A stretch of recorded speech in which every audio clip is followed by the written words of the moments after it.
People just say that, the soul will merge into the light and the soul will, just finish itself by merging into the Supreme Soul. Baba says nobody knows that drama. Nobody knows how this drama actually works. And nobody knows that souls are imperishable. It's not like a soul has a journey and then they go and merge in Baba and their journey stops. It's not like that. A soul is imperishable. The journey of the soul is imperishable, and Baba has given us the knowledge of the drama where we understand the journey of the soul, the 84 birth cycle of the soul, which keeps repeating itself. So this is a drama where a soul's part is imperishable, and every time we finish our 84 births, we start over again. And it identically continues. So this is something that people don't know, and Baba has given us the knowledge of this drama. So today I would like to just talk a little about this interplay between souls, Baba and time. So there is this significance of time also. Sometimes we understand the significance of the soul and the effort that the soul makes, but most people don't know what God does, and nobody knows that there is a pre-recorded part in the soul, and nobody knows what is the relation of our part with time. So I would like to just talk a little, or at least revise the knowledge of the drama today. So you see that every soul has a pre-recorded part. So every soul, so let's understand it like this, that we are all souls, and every soul is like a CD which is recorded. So just like when you go to a CD shop, all empty CDs are the same, but when they are recorded, then they are different from each other. But when they are different from each other, you cannot find out from their appearance in the CD shop. So when they are kept in the CD shop, they all look like the same. But when you put them in the player, then they sound different. So that's how it goes. So similarly, when we are all sitting in the soul world, we are like CDs in the CD shop. So there we all look alike, because there is no player, there is no stage, there is no body. So we are all just sitting there in our original form, without our part. So in the soul world, the soul has a part there also, the recording is there.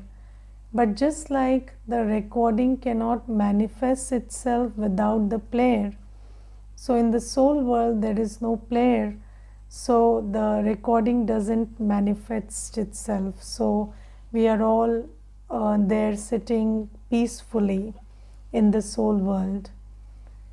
And then we come down, and so when we come down also, so only those CDs which have the deity part pre-recorded, they come down in the beginning. And in the beginning also, when we come down, then we are all we are all in a deity world. So let's understand the importance of time.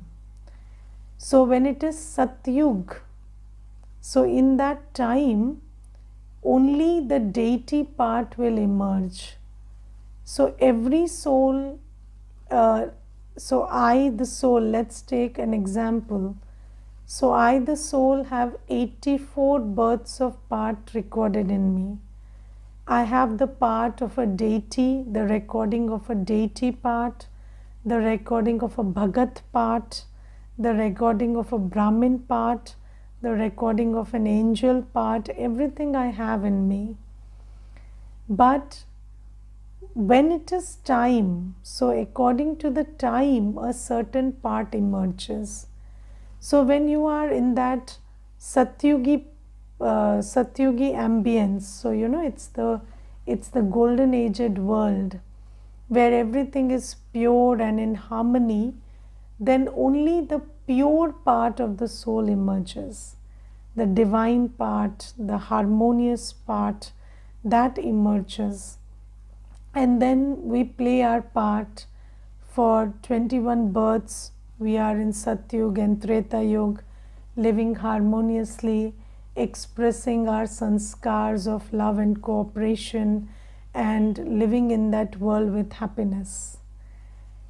And then as time changes, so there is entropy, which science talks about, and entropy increases, then that increase in the entropy brings out the vices in the soul.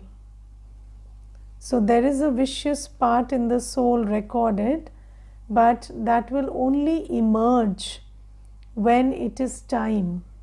So just like you see, it's if you take it as an analogy, a very good analogy to understand this is that when a seed is sown in the ground, in soil, then the tree is in the seed, but it requires a certain climate, a certain season, water, sunlight for that seed to sprout into the plant. Similarly, all the part is inside the soul, but when the soul gets the required condition outside, so when the divine part is there in the soul, but only when it is a world of divinity it emerges. Then the Bhagat part is there in the soul, or the vicious part is also there in the soul, but it emerges when Ravan comes and when there is general negativity in the atmosphere. So when the entropy in the world increases, then the vicious part in the soul starts emerging. And then what happens is, so you see that every soul, so we all are passing through the same time. So let's say that there are 5 members in the family, and you go through a similar situation. But then in that situation, everybody is responding in a certain way, but their response is different from each other. Why? Because their recording is different. Yes, but that situation is also important in bringing out the recording. And the recording, because it is different, so the reaction will not be the same. So the time in which we are playing our part, that time is responsible for bringing out what is there in the soul. But when the pressure of time comes, then only that which is inside you will emerge. Yes, so time is important and also the part is important. If I am a deity, I can be a deity in a deity world.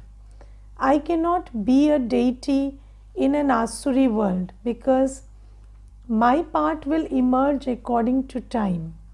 When it is an Asuri world, it is a devilish world, we will become devilish, but we will become devilish differently and deities differently, because it also depends on the part. So there is a relevance of time, there is a relevance of pre-recorded part also. And you see that I was very amazed when I used to see that Mahabharat, which was telecast, when I was a little child. And there was always this beginning where there was this earth rotating, and there was a voiceover which said, "Main samay hoon," so I am time. And I was always very excited to see that, and I used to think about who is this time talking. And when Baba comes, he tells us that actually time is a very important factor. So it is. So there is an individual part in every soul which is very unique, and just like there is a recording which is recorded second by second, so our part is also recorded second by second, but it emerges according to time.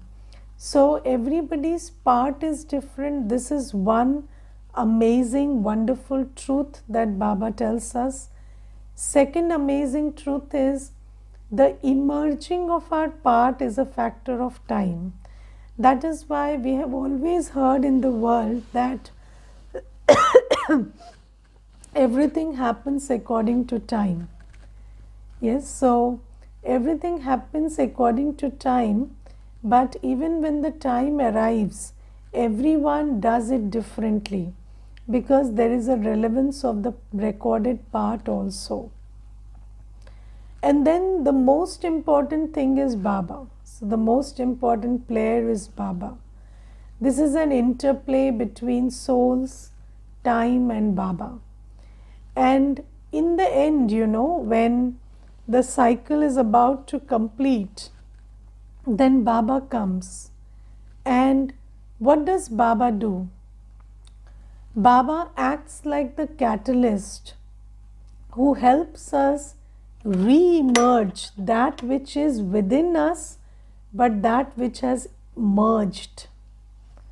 So we have our deity part, we have our virtues, but we were in possession of those virtues, we were in possession of all those qualities and powers.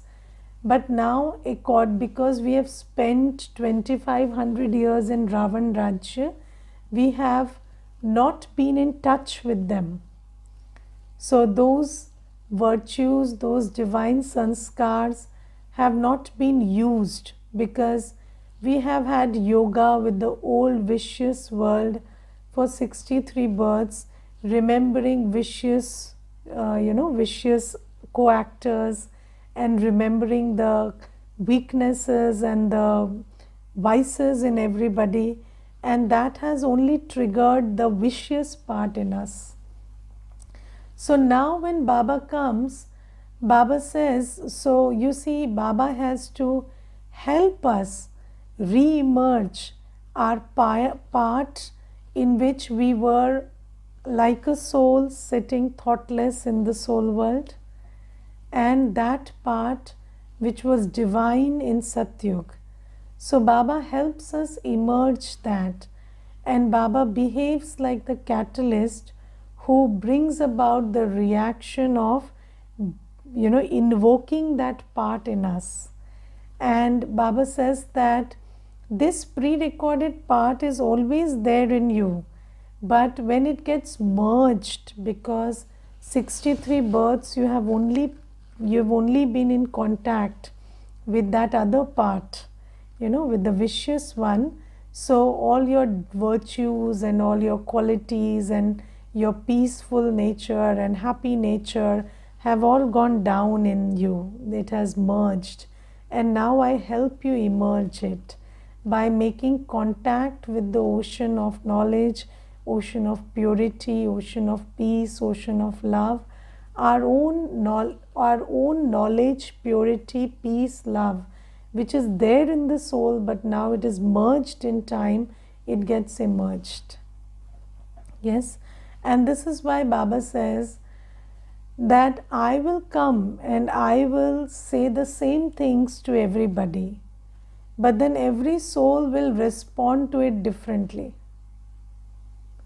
Yes, and it is a factor of time and fortune that when Baba comes, you meet Baba. Yes, so again, Baba doesn't come at any time arbitrarily.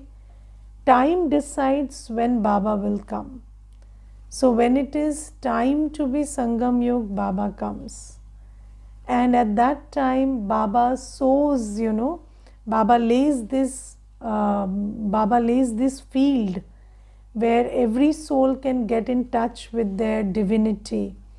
But Baba says, it is your part again, if you have a part, if you were in Satyug, then you come here and you start interacting with Baba, and you start Baba and Baba's knowledge, Baba's virtues. When you make contact with them, then your knowledgeful, peaceful, virtuous self starts emerging or re-emerging. Do you get it? So is it clear whatever I am trying to say? Yes, so it is when time comes, when Baba comes, Baba helps us re-emerge that part in us. But and then what is effort? So what is effort? So when Baba comes and it is time and it is our fortune, only when these three things come together, then we come to Baba and we start listening to the Murli. But what is effort? Effort is when you know how to shift from a human to an angel to a deity. So it is a factor of time and Baba coming and your fortune that you get this knowledge. Is there anybody in the world who can bring himself about to take this knowledge? No. Until the time comes, until Baba comes, until your fortune calls, you don't receive the knowledge. So receiving the knowledge is an aspect of destiny. But then in the Murli, Baba is every day inspiring us and motivating us to do what Baba is telling us to do. So getting the knowledge is an aspect of destiny, but doing everything knowledgefully is an aspect of effort. Yes, so that is why when Baba comes, Baba is meeting fortunate souls. So we are all fortunate, that is why we are with Baba. So now, up to this point, our fortune, time, Baba, everything has come together and we have reached here. But after this, there is nothing about fortune. After this, it is effort. So the effort is to do what Baba tells you. So receiving the knowledge, coming to Baba, all of this is an aspect of destiny. Even if you searched for Baba for 2500 years, you did not find him. But it is destiny that brings you to Baba. But when you come to Baba, then what we do after that, that is effort. Because when we come to Baba, then Baba doesn't leave anything to speculation or anything, Baba is very clearly telling us, think like this, remember me, do this, don't do that. Baba is like holding our hand. So now there is nothing like, if it is destined, what if it is not, because now we have the ocean with us and Baba is doing everything for us. But whether we take that Srimad and make ourselves, that is effort. Okay? So is effort and destiny clear?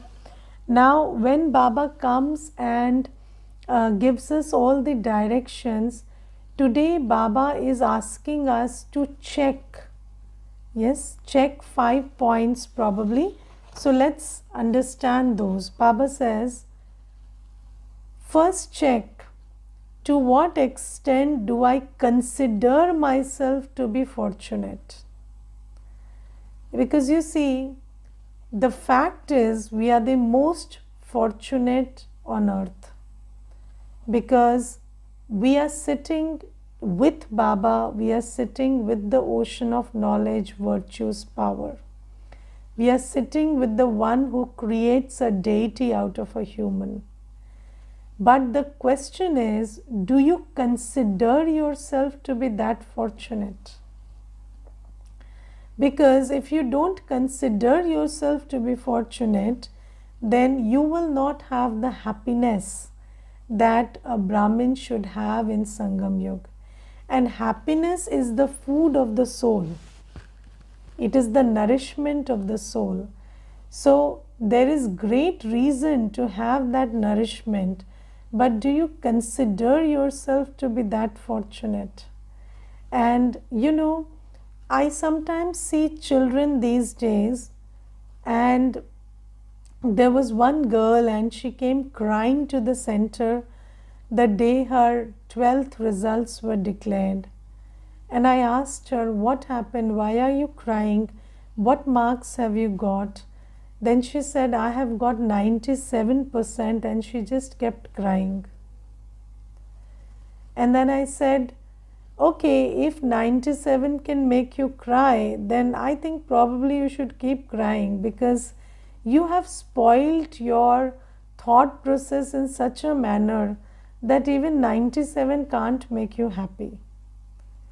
And you know, in this world, we are constantly glorifying sadness. We are constantly glorifying sorrow. We are very proud of children who are not happy at 97. But we are not understanding that if a child is not allowed to be happy at 97%, then their capacity to be happy is gone. And such a child, when he finds Baba also, will he be happy? So Baba says, think about a child who gets 97% and cries, and you think there's something wrong with that child, and what are you doing, my children? You have got me, and still you are not considering yourself fortunate. So this is something that is something that Baba asks us to check. Do you consider yourself to be that fortunate? Because once we find Baba, then changing from a human to a deity is like, you know, child's play.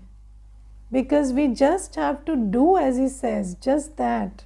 There is no information which is not there with us.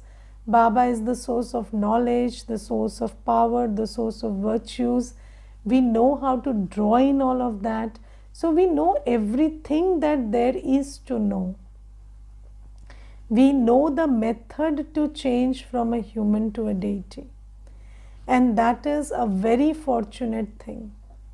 But do you consider yourself to be fortunate is something that you have to think.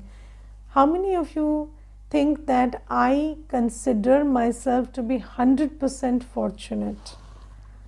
You have no doubt in your fortune, or you never, you never curse your fortune. Some are, I don't have this, my fortune is not that great. There's only one person raising the hand. So you have to always ask yourself, do I consider myself to be that fortunate? Because there is no greater fortune than this. And if you don't consider yourself to be fortunate after this, then there is no greater misfortune than this. So first thing is this. Second thing Baba asks us to check is, how much happiness do I have? And happiness is directly proportional to your realization of how fortunate you are. Because when you understand that you're fortunate, you will have happiness. Happiness doesn't come from physical attainments and achievements. Happiness is an aspect of realization. When you realize that Baba is mine, then you have happiness. So Baba says, ask yourself, and if you feel you don't have that kind of happiness, then churn the knowledge, churn who you are, churn who you have got, and come to that place of realization. Then third is, have I claimed my full inheritance from the Father? Now, how do you claim your full inheritance from the Father? Now, Baba has come, Baba is mine, and I can become the Vishwa Maharajan. Yes, so I can have the highest position in Satyug. But have I claimed it? How do you claim something? By being eligible for it. So am I becoming eligible by following Baba's Shrimad? Yes, so Baba came, Baba is giving Shrimad. But if I am not following it, how will Baba? Baba will donate Satyugi Rajai or what?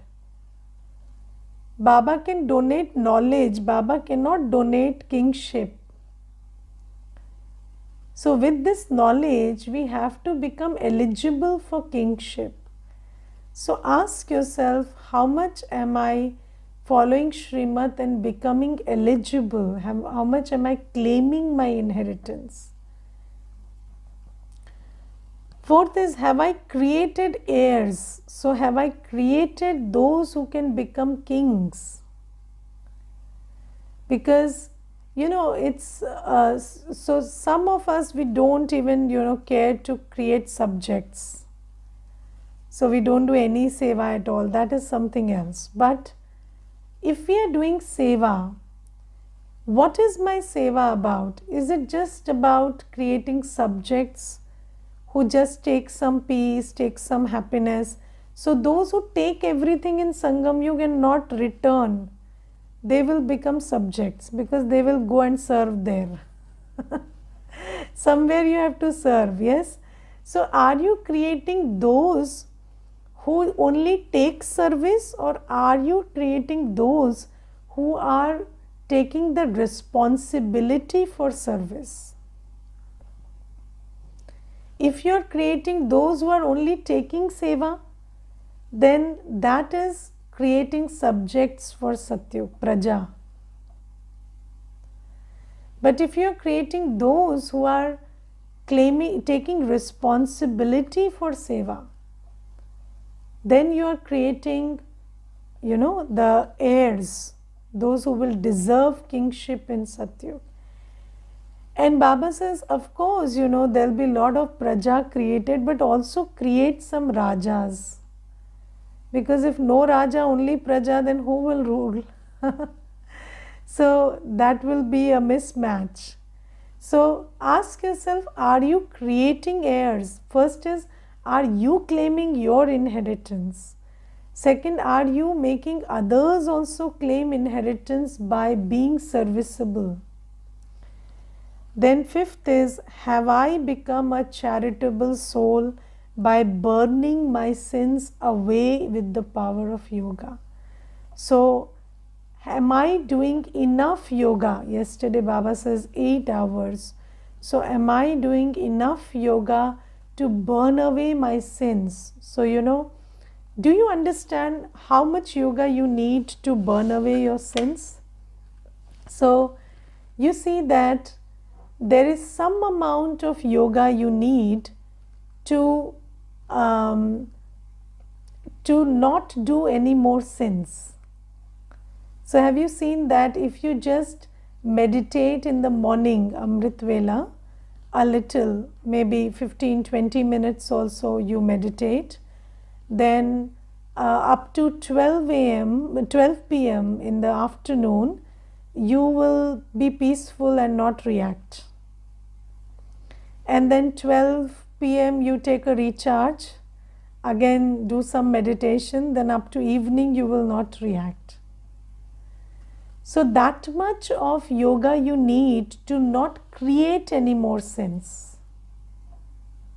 Otherwise you'll be creating more sins. Yes, so there'll be boredom, there'll be vices, there'll be anger which will pull, your intellect and make you do things.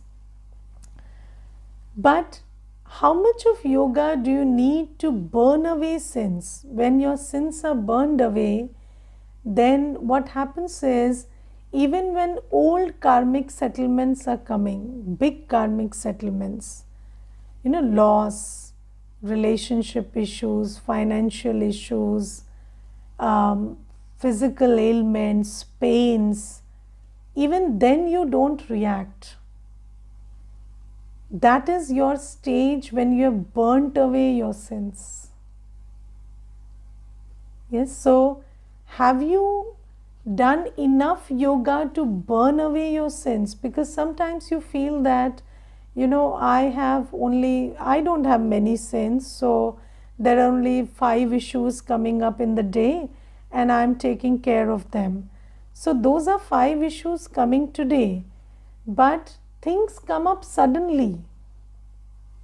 Yes, there are old karmic accounts which come up suddenly.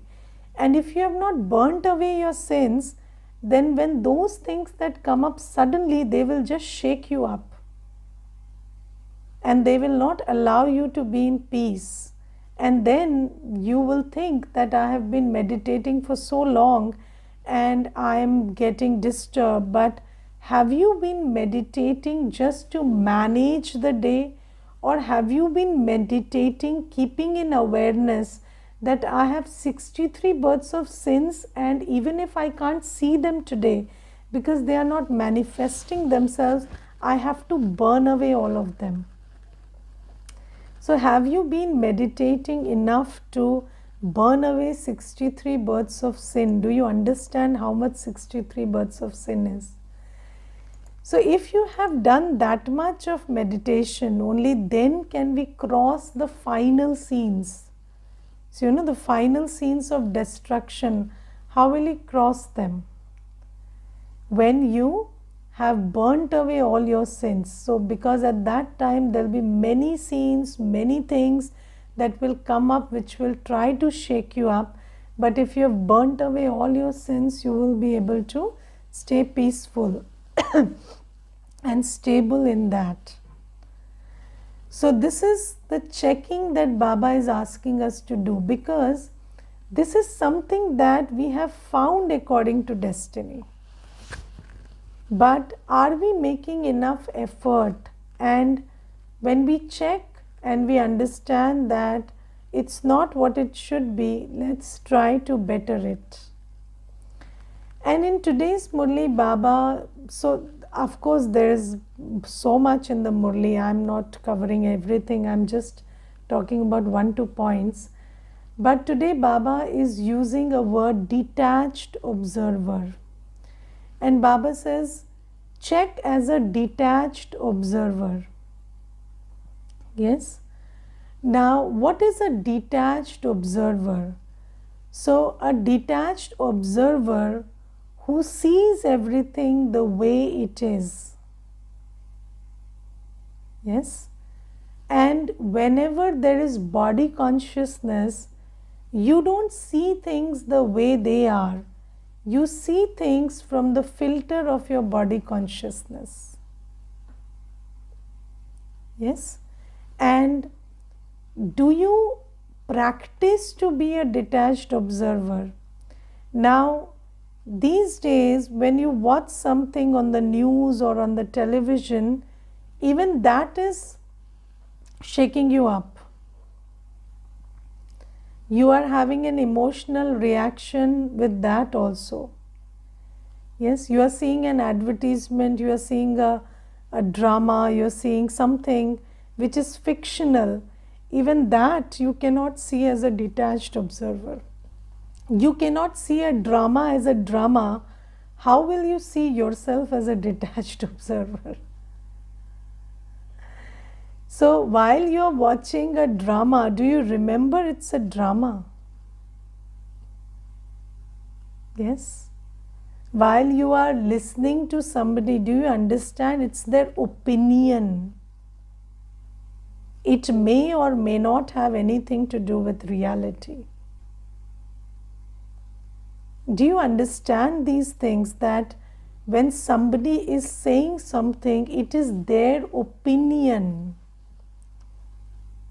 Somebody says this person is bad, this person is a cheat, thug.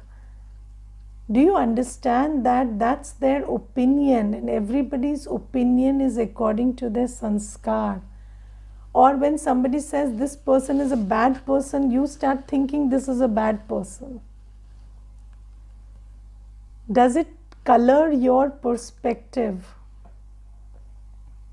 So, do you know how to see a fiction as a fiction? Do you know how to hear an opinion as an opinion? If you don't know how to do that, how will you see your stage as a detached observer? You will definitely be biased in favor of yourself, and you will always feel that, we are listening to the Murli, but do we understand really where we are? Because there is so much that we can do, but we are not doing. But when you are in I and mind consciousness, you think that you are doing your best. But is your best really the best? For that, you need to be a detached observer to see it. And this thing doesn't come easily, because we are so biased in our buddhi. So we have to practice a lot, practice being soul conscious so much that you will be able to see what you are doing, where you are at, and what will be your fortune. And only if you can check accurately can you change accurately. Okay. Om Shanti.